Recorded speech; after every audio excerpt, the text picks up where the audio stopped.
Saros is a good game, but man, there is some stupid stuff in it. I would love to know how this is supposed to be some type of special security team. They are sent to protect the colony, yet only one of them is actually a capable soldier. The captain, who is a 70-something-year-old woman. The other so-called capable soldier in the group, a 65-year-old man, or at least that's what he looks like.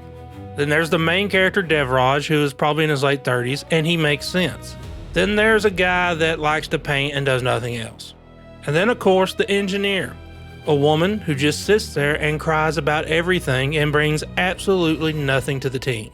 Except for one little instance where she apparently fixes a data box. That's it. How is this the security team that is supposed to go in there and find out what went wrong? It doesn't make any sense. And this is probably part of the biggest elephant in the room regarding player trust. After massive failures like Concord, Sony has burned a lot of goodwill. When players see a security team composed of an old woman and an engineer that just cries, they immediately write it off as more agenda pushing. Now, I'm not entirely sure that this game is overtly trying to be woke propaganda. It's definitely no Concord, but it has the markings that make players skeptical. And when consumer trust is already at an all-time low, that perception alone is enough to hurt the sales. People aren't just willing to give Sony the benefit of the doubt anymore for $70. And this is some of the worst parts of the game. They tried to push a new narrative and adapt this book called The King in Yellow, which I've never read or even heard of, but I feel like this is a big miss for the game. The vagueness of the story in Returnal is what makes it so great. You don't really know what's happening, even after you've beaten it several times. My best guess is that Celine is stuck in her own purgatory. Trying to make this story too detailed actually hurts it. Now, it's not a bad game, it's actually a great game, and the gameplay is still incredible, but it does have its flaws. The weapons are nowhere near the quality of the guns in Returnal. There are only 3 guns in the game that I like using at all. The assault rifle, the crossbow, if you get the one with the fast recharge rate, and the pistol. The ripsaw and the shotgun are just terrible in my opinion. And this shows you just how few weapons there are in the game compared to Returnal, which has much more variety in how they shoot, their perks, and their abilities. Now they did make some gameplay advancements, like the skill tree, the shield effect, and the overdrive attack, which basically turns you into Iron Man with his chest blast. But some of the other stuff is just a step back. But, to be clear, you're talking about stepping back from an S tier game to an A tier game. It is still a great experience, but some of the specific choices that they made are just dumb. And it makes me wonder if this was the original game we were supposed to get. Something about it just feels off. And just to speak on a little bit of the things feeling off, apparently there are some technical issues that I've been seeing on the internet. First off, the frame rate.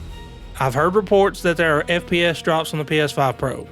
I can't test the Pro myself, but on my base system, the only drops I've had are transition stutters between one main area to the next. This could be due to higher resolution on the Pro, or maybe an issue with a slower NVMe drive, but to be safe, I would recommend installing this game directly on your main SSD. Then there is the motion blur. You can't turn it off. I think what is making it look so much worse for people on the Pro is the PSSR upscaling.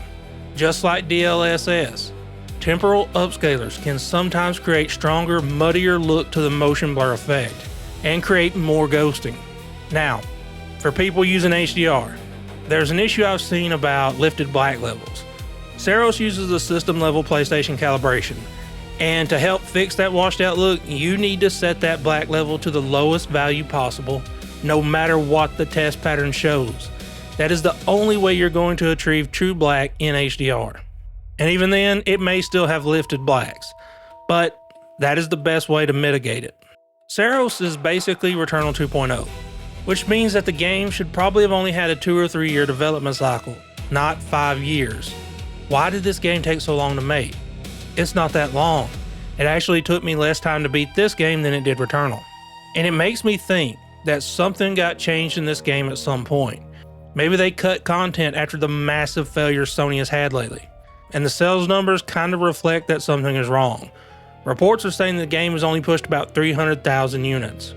At $70 a copy, That's barely $20 million in gross revenue against a reported $76 million budget. They aren't even close to breaking even. But we gotta consider that $70 price tag is killing games right now.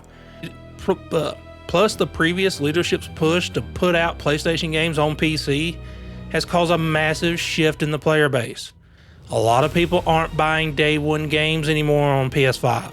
They're just holding off and waiting for a PC port.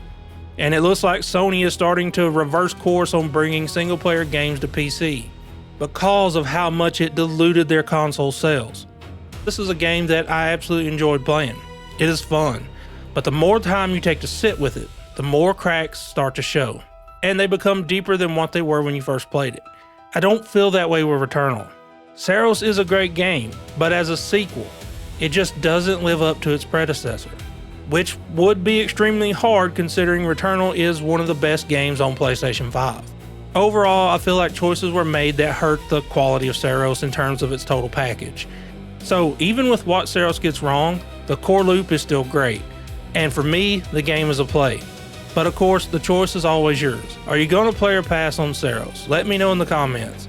Also, I just really hope Housemarque doesn't go the way of Blue Point. That would really suck to lose another great studio because of corporate mismanagement. Anyways, thanks for watching. Would you kindly leave a like and subscribe, and I'll talk to y'all later.